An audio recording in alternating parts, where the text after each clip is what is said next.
बिस्मिल्लाहिर्रहमानिर्रहीम अस्सलाम वालेकुम नाजरीन, मैं थोड़ा मेज़बान आसफ अली खिची।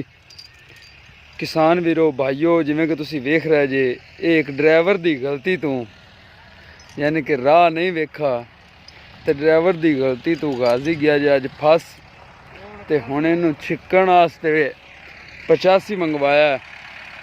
85 आ रहा इनू खिच्चण वास्ते। आल दी ट्राली सी, गोबर दी यानी कि ट्राली सी, वो गई जे फस। छोटा जिहा खेल है उहदे विच, क्योंकि इहदा गोबर का वजन बहुत सारा हुंदा है और ये ड्राइवर वास्ते एक सबक भी है।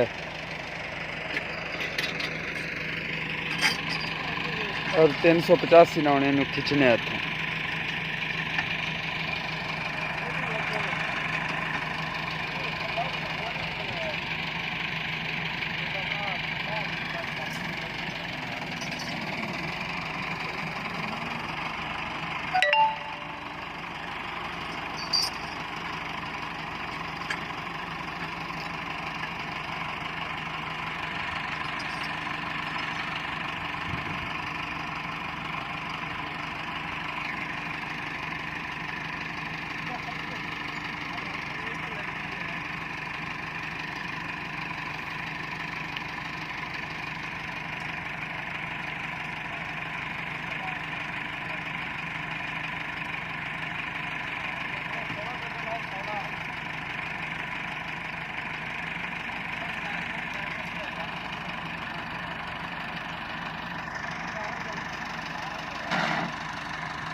लो जी, ट्राली आ गई जो बाहर।